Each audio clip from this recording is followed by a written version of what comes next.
Who were the biggest winners from the NFL Scouting Combine? We'll break it down on this episode of the Locked On Cowboys podcast.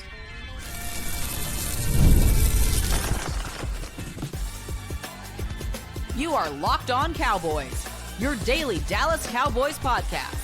Part of the Locked On Podcast Network, your team every day. Welcome back to the Locked On Cowboys podcast. We'd like to thank you for making us your first listen of the day. Go check us out wherever you get your podcasts. We are free and available on all platforms. Today's show is brought to you by FanDuel. Right now, new FanDuel customers can get $150 in bonus bets if your first $5 bet wins. Welcome back. I am your host, Marcus Mosher. You can follow me on Twitter at Marcus_Mosher. Joining me today, as always, is Landon McCool. You can follow him on Twitter at McCoolBCB. On today's show, we're going to be talking about the biggest winners coming out of the NFL Combine. Let's just start with some general reactions. What did you think about this 4 days of coverage where we're exhausted and we didn't even work out? Yeah, I mean, that's the thing, right? Is just watching it can be exhausting sometimes. Lots to obviously cover. The thing about the Combine is that it's all encompassing. So you get obviously the performance of the rookies. There's tons of free agent rumor stuff that happens, tons of draft rumor stuff that happens. So it's kind of all encompassing in the sense that, yeah, you're getting the events. Yeah, you're watching guys work out, but you're also kind of picking up news and nuggets as all the big decision makers in the NFL are all in one place. So that's why you're seeing a lot of these trades come through. You're seeing some of these free agent deals start to materialize. So lots of that also happened throughout this weekend. Generally, the stuff that we hear, like the first and second day out of the Combine, ends up becoming accurate, whether it's in free agency or the draft. And one of the things that we've heard, Landon, over the last 24 hours is that Matthew Golden, the receiver from Texas, could end up being the first receiver off the board. The reason why? He ran a 4.29 40-yard dash in Indianapolis. I'm shocked. I didn't see that on tape, but it's a pretty fantastic time. Yeah, I mean, I think that's definitely one of those situations, and a lot of times, obviously, what happens with the Combine is that when you get surprised by something, it sends you to go back to watch the tape, right? To see, well, what did I miss? Why did I not see 4.29 on this guy's tape? So I think a lot of people are going to be going back to their Texas tape to go watch Golden and see, this is a guy in my estimation, didn't seem extremely fast, but as you and I had discussed kind of offline after he ran this time, it does kind of make some sense, right? Because you do see him getting open and it is kind of hard to explain why he's open sometimes. I think he's, there are some guys out there that that don't look like they're moving fast when they really are moving fast. And I guess that's why the Combine is here to kind of confirm those sort of things. But yeah, I think Golden is one of those guys that, evaluators are going to see that 40 time, kind of go back through the Rolodex of their memory and see, man, do I remember seeing a 4.29 out of this guy? I need to go back and watch the tape and see if that's for real. Yeah, because we'll rewatch the tape on that one. I didn't see it when I initially watched, but if this is true that he could be the first receiver off the board, I guess I would have to assume that he's in play for Dallas at 12 then, right?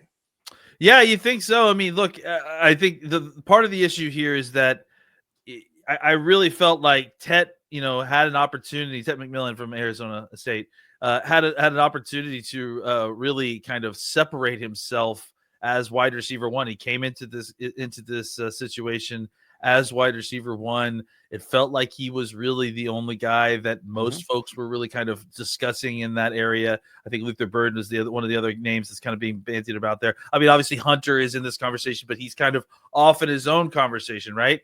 So Tet doesn't run. Tet doesn't work out at all. That kind of opens the door for a guy that a lot of people kind of consider to be maybe a late one, maybe a top of the second kind of receiver to kind of go out there and blow the Combine up a little bit. And I think, like I said, in a year where you don't have a surefire wide receiver one in this situation, and Tet didn't kind of solidify that status, a guy like Matthew Golden could go out there and blow the Combine up and really kind of shoot himself up and potentially take that spot and be the first wide receiver taken off the board.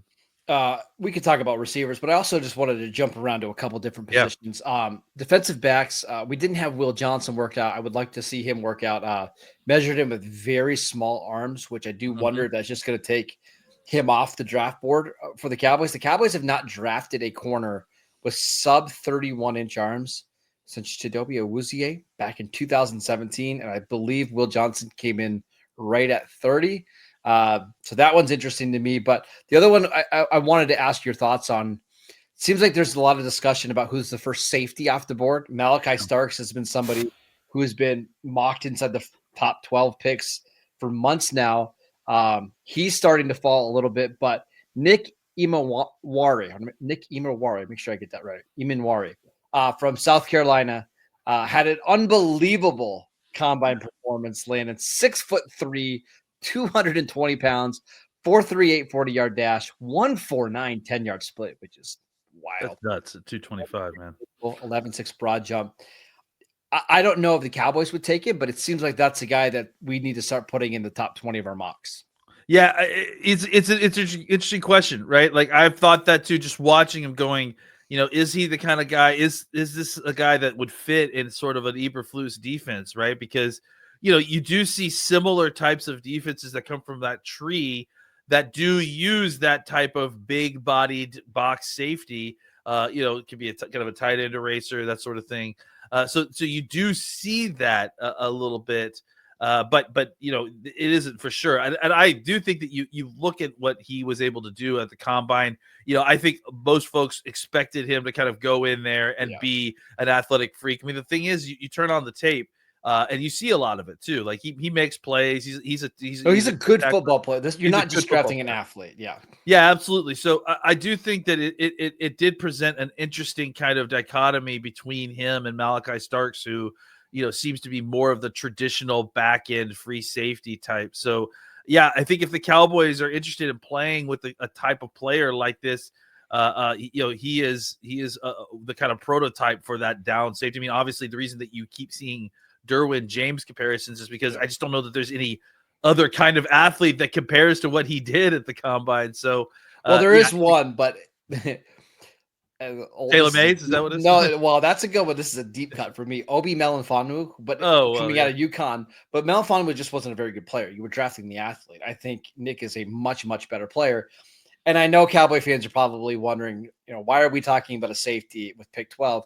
I just think with the Cowboys in this draft, like I wouldn't be shocked if they traded down from 12 to 20. And that just opens up a whole new list of names to consider. And when you're this good of an athlete playing the SEC, he's somebody that at least needs to be mentioned. Yeah, I mean, I think that's where we are now, right? Is that we've kind of gotten to the spot where we've talked about all the guys that seem like the obvious natural fits for what happens at 12, right? Now we need to start kind of widening our net a little bit to discuss the guys that may be at the back end of the first half of the Cowboys, of the first round of the Cowboys trade back, or maybe a guy that the Cowboys have higher on their board than everybody else. This is such a eye of the beholder draft, right? Like I do think that like these grades are going to be kind of all over the place. So now that we've got numbers on some of these guys, and we're measuring them up against some of the thresholds the Cowboys use, we can kind of start looking at matches and people that maybe don't line up with what the Cowboys do and start kind of like talking about a larger number of folks that may be eligible for the Cowboys. Because again, even if they pick at 12, we may not be discussing all the names that are eligible for the Cowboys there. And look, if the Cowboys do end up trading back and getting something for in the later first round, we need to kind of talk about those targets as well, just because there's a bunch of guys that kind of all are sitting in that stacked board right at the bottom of the first round. So we should get through some of those names. And I think you're going to see movement because I like the first round better than most people do, Landon, but there are like certain drop-offs when it comes to players. Like we'll talk about offensive linemen in a little bit, but like if you want to tackle, I kind of think there's a big drop-off after the first two to the third because the third guy is hurt. And Simmons, if you need a receiver, the drop-off is pretty massive if you're looking for a number one receiver. So I do expect a lot of movement, and that's why we have to talk about guys like Nick and Jahdae Barron, another guy who I know a lot of people like. He ran a 4.39. Now he's a shorter arm corner that can play some safety, but just another guy that I thought had a pretty good day. Yeah, just a guy, I think that like he's probably more of a nickel kind of flex safety guy that's like, kind of a hybrid safety corner. I don't know if you want him like kind of making a living in the box as a down safety full time, but I think if you deploy him as a coverage guy, you place him in the nickel, I think he can play in the back end. He's incredibly versatile. He has really clearly a lot of intelligence, is the kind of the quarterback of that defense. So I do think that there's lots of versatility you can tap into there. Let's talk about some Cowboy specific targets, because let's look at a couple of positions. I want to go with the running back group, which, by the way, the average 40-yard dash for this running back group was 4.48. One of the most ridiculous running back classes we've seen in recent memory. Let's talk about some Cowboy targets next.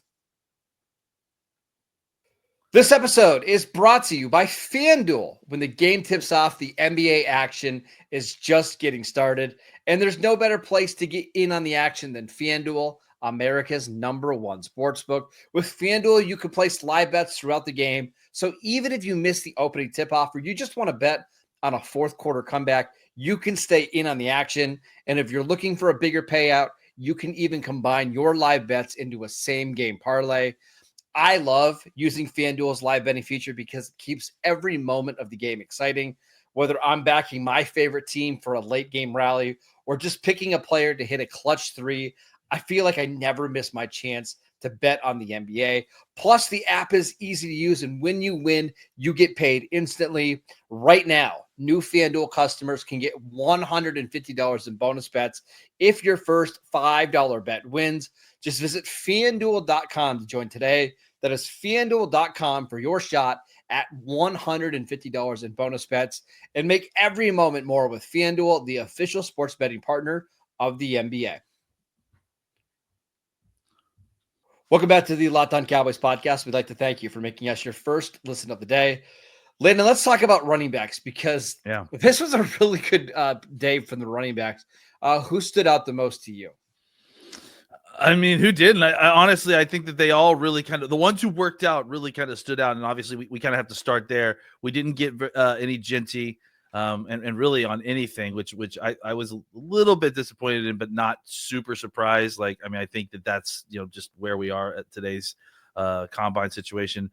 I think you have to start with Omarion Hampton, right? Like, I do think that he kind of solidified himself as that other running back that probably will end up going in the first round. He just looked smooth. He looked explosive. He had a really good times. Again, I just think you look at his body composition and the numbers that he was able to put up, and I just don't think that there's very many guys that are his combination of athletic and capable of kind of the withstanding the punishment that the NFL is going to unleash upon him.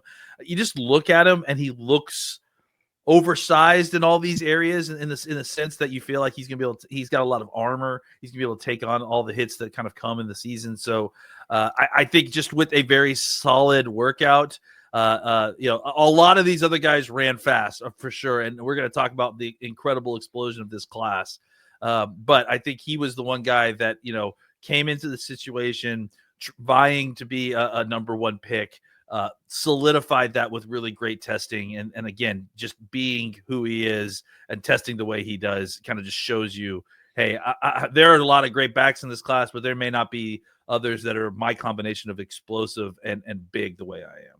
He just checks every box that you would want from a feature running back. He's got the production. He's got the size. Now we know he has a speed at 4.46. He's got the explosion, 38-inch vertical, 10 broad jump. We saw him in the pass catching drills, look like a natural receiver. I was hoping that this would be somebody that the Cowboys could target in round 2. I would be shocked if he's even within 10 picks, like available within 10 picks. He's too good of a player to be available at pick 44. Yeah. Like, I don't know.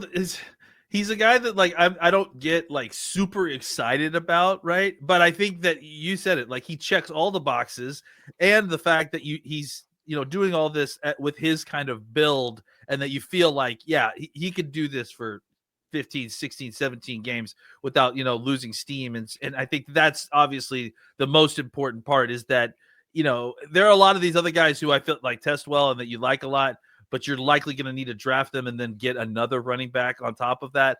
I feel like this guy can give you that kind of production by himself, with little kind of relief needed. And that itself is kind of an extra, I don't know, like a note that you put on the player, right? A little extra tag to say, hey, this guy can also withstand the punishment for a sustained amount of time. And I think that's impressive. So if we assume that the Cowboys pass on Ashton Genty in round 1, maybe he doesn't even make it to them at pick 12, and Omari and Hampton go somewhere between their first and second round picks. Let's look at that next tier of running backs. And I know let's have a conversation about the Ohio State backs, because we both like Travion Henderson. However, Quinshon Judkins running a 4.48 with a 1.5 10-yard split. That's faster than Henderson. It's the second fastest among all the running backs at the combine, with a 38.5-inch vertical and an 11-foot broad. Like, I would be tickled if the Cowboys took Judkins at pick 44. Like, I would love that pick. What you've discovered is that even the guys that you think are pretty good are actually really good, right? And I think Judkins is definitely one of these guys that I've been holding out to see exactly what he tested like, because I'm interested, because I think you put on the tape and he looks like a guy who could also potentially be one of those overall running backs, right? That you just see a very well-rounded game in him. He's violent in a way that a lot of these other running backs aren't. He runs with an attitude and a physicality that you just love. But I think the thing that you just mentioned that's really special is that he also has an element of explosion. Right? There are different times, like when you watch that Ohio State tape, there are times when you're watching it and you're like, whoa, look at Henderson just blow out that hole, and then you're like, slow it down. You're like, oh, that's Judkins. Yeah. And he gets through it. That's Judkins who just ran that 80-yard touchdown, right? Like, and I think that just kind of shows you like the kind of player that Judkins is, and I think this goes back all the way through his Ole Miss tape too. He started out at Ole Miss, and he ends up kind of transferring to Ohio State, and I think that kind of double-headed dragon like that they had with Henderson is really, really brutal. And I think they both kind of fell into the role of, thunder and lightning a little bit. But I do think that both of them have an element of well-roundedness to their game that can, I think be used more than it was in college. And for a guy like Judkins, I think, you could pair him at the top of a committee, like where you're just giving another guy some touches here and there. And he would be a very good, like, top of a rotation running back. I just think he's someone mentioned an Alvin Kamara comp, and I can't kind of get that out of my head a little bit, because I do think he has an element of being physical while still being a very elusive and explosive receiver. So I really like Judkins a lot, and we can talk about Henderson, but I mean, we don't have. But Judkins is like 225 pounds. That's the crazy thing. I'm looking at another Ohio State running back that came in at 6 foot 225 and ran a 4.47. I mean, honestly, there is a little bit of Judkins' game that reminds me of Zeke, but here's the biggest difference. Zeke had a 1.58 10-yard, which is good. The 1.51 for Judkins is pretty unbelievable. And you see it, like, he is so quick out of his stance sometimes. Again, I'm not saying that he's Zeke, but the athletic testing combined with the production and the ability to be an effective receiver, he's somebody that I really, really like. We should mention Travion Henderson, because he had a good day as well. He ran, was his official 4.41? Was that the official time? I think so. I mean, I thought it was 4.43 at the time. 4.43. That's the official time. Okay. So, yeah, I mean, again, like, I feel like we don't need to talk about it so much, because I feel like we talk about it all the time, but I love Travion Henderson. I think that, he's probably going to end up my top 3 backs, honestly. Like, I just think that, you saw he tested exactly how you expected him to test, right? Over 200 pounds, sub 4.45 40, with really super high end mile per hour speed on the GPS. Just an incredibly explosive back. Obviously, doesn't have the size that Judkins has. Doesn't have the kind of overall body type or the shielding that you get with Judkins. But that little bit of explosion that he has more than Judkins, it matters. And you see it on tape in a way that you don't see it, frankly, with almost anyone else in college football. He gets the angles. He gets through the hole. better than almost anybody. And then I think the key thing here with him that didn't get showed in the combine that just needs to be mentioned is that he's also an incredible pass protector. Like this guy's a ready-made third down back. Just drop him into your offense and go. Those weren't the only running backs that performed well. That's what's crazy about the classes. Like we both like Henderson and Judkins a lot, and we still like Caleb Johnson, who didn't have a great day, but we still like Caleb Johnson in round 2. But if you want to wait till round 3 or beyond, I mean, there's a lot of good running backs. Like I like DJ Giddens a lot from Kansas State. I'm assuming the Cowboys offensive line coach who was at Kansas State does as well. He ran a 4.43, which is a fantastic time for him. Damian Martinez, who the Cowboys are bringing in for a visit. I believe he's a Dallas Day guy from Miami. Yep. He ran a 4.51, which is great for somebody like him. There's even some guys, if you want more of the pass catching running backs, like Jadon Blue, 4.38, Brashard Smith, 4.39. This is just an awesome year to need a running back at any stage in the draft. Yeah, RJ Harvey's another guy I thought that looked really good. Jarquez Hunter from Auburn ran a 4. What world is that guy running a 4.4? Right? Like, I mean, all these guys come out here and just run blazing fast times. Devin Neal, Hanage. I mean, I love a ton of these guys. I don't think did we mention RJ Harvey from UC? No. Really an incredible day. So yeah, I mean, it was just shocking to see.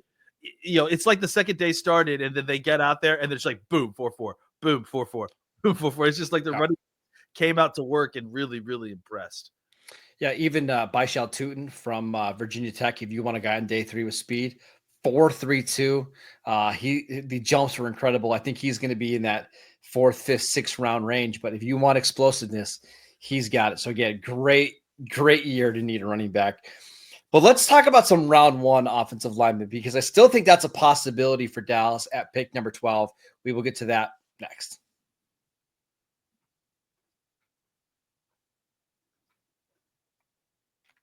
Welcome back to the Locked On Cowboys podcast. We'd like to thank you for making us your first listen of the day.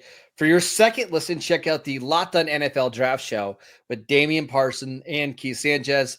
Now that the season is over, get the latest draft rankings, rumors, and news every single day. Find Locked On NFL Draft on YouTube or wherever you get your podcasts.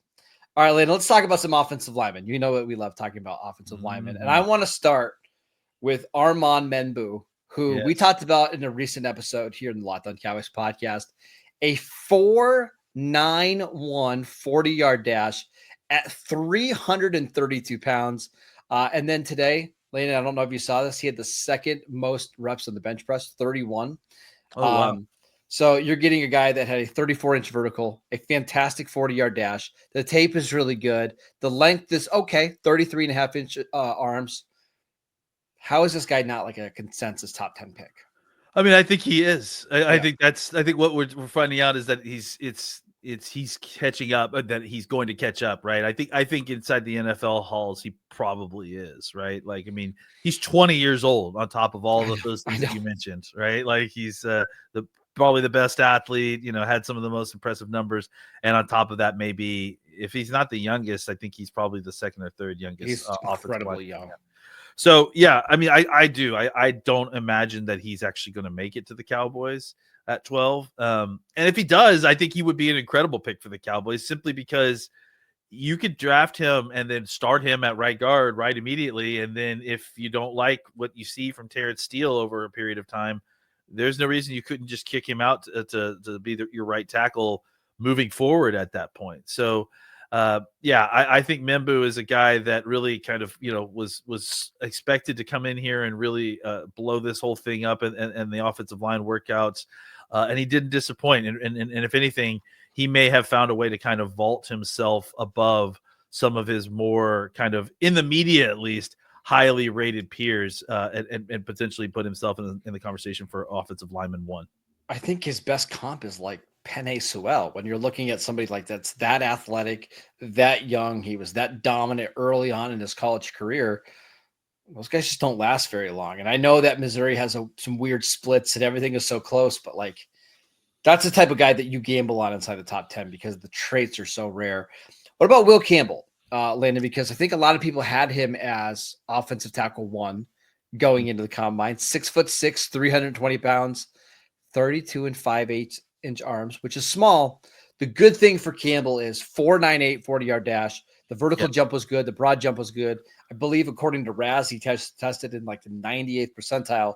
So the arm length is not great. Everything else is fantastic. And that's what you need if you're gonna have not great arm length, right? Like I think, and honestly, it's kind of the opposite of Booker, right? Where it's like, if you don't have great length and you don't have great hand size, then you need to be able to have the feet to make up for it, right? And that's definitely where Campbell does, right? You saw the foot athleticism, obviously in the 40 time and some of the other jumps and testing stuff that he did, and then in the drills as well. I just think that if you watch the tape, right, he's going against the best of the best in the SEC for the last 2 years and has played so well. Like, I think other people have said it too. Don't double count the arm length, right? Like, it's in the tape. It's built in. Like, if he had problems with his length, he would have it on tape, right? Like, the SEC is filled with guys that have incredible length. This guy's got the footwork to kind of overcompensate the lack of length. You're not seeing a guy that is waist bending to try to initiate first contact because he doesn't trust that he can handle the situation unless he gets first contact. This is a guy who trusts his feet, and he has good reason to trust his feet because he's incredibly athletic. So I think arm length is an important discussion with tackles, but I think it's important context when you see something on tape. You don't see that on tape with Campbell. So I thought he had an incredible workout. And if you're willing to look past the number part of the arm length, I think he really solidified himself. Do you think he has a chance to fall to Dallas? Because there's going to be teams inside that top 10 that view him as a guard because they have strict requirements for arm length. Do you think the Cowboys would be a team that could potentially stop that fall? Yeah, and I think it's possible. I mean, there's certain teams that are just going to have thresholds, right? And if he doesn't meet those thresholds, that's just all. It doesn't take him failing the threshold meter for all 11 teams that pick above the Cowboys. All it takes is him to fail like one or two teams that are planning on taking an offensive lineman, and then suddenly he's fallen to you. So, I do think it's possible. I think it's more likely now that we got the official numbers. Yeah, I agree. Probably more likely. I don't think it's very likely, but I do think it is more likely now that we're certain that he didn't clear the 33-inch threshold that some teams are going to have. I think if I had to bet, I think I would say he's going to be available to them, just because I think Membu is going to be in there inside the top 10. Yeah, no, now you say that. I mean, I guess if you consider the fact, like all the other movement that's probably going to take place, there's a chance that maybe you're right. Maybe he does. And I'm not saying it's locked, but I do wonder if it's like better than a 40% chance that he's there. But let's just play this out really quickly, and then we'll talk about Tyler Booker. If he were to be there at 12 for Dallas, I'm not saying that's a run to the podium type of pick, but if you draft him, I wonder what the plan would be on where to play him. Well, I think it'd be similar to what you have with Membu, I would assume, right? You probably play him at right guard, and then see how the Steele's situation works out. And if you don't like that, then you kick him out to tackle. Maybe with the idea that you're always going to kick him out to tackle at the end of that Steele deal, or whatever that is, right? Whether it's the end of his contract or you don't like what you see and you decide to get rid of him and you kick him. Or you move him over to left tackle if Guyton doesn't work out, right? Yeah, maybe there's that possibility for sure. I mean, I think Campbell for sure, I think could handle that without any problem. I think Membu, I think athletically wouldn't have any issue. It's just, all that switching and changing, I think maybe a lot for him. All right, let's talk about Tyler Booker, the Alabama guard. A couple things here. The expert consensus. So you're talking about the Dane Bruglers, the Daniel Jeremiahs, the Mel Kipers. They are all really, really high on him. Like, they all have him inside their top 20 players in this draft, while some of like the mock draft simulators like Pro Football Focus, and you guys know, they're all way down on him. So anytime I see these mocks of Booker going into the second round, I always laugh because that's not going to happen. However, he did not have a great testing day at the combine. I think his RAS finished under 4. And we haven't had a first round offensive lineman with that low of a score in a long time. What are your thoughts on how Tyler Booker performed at the combine?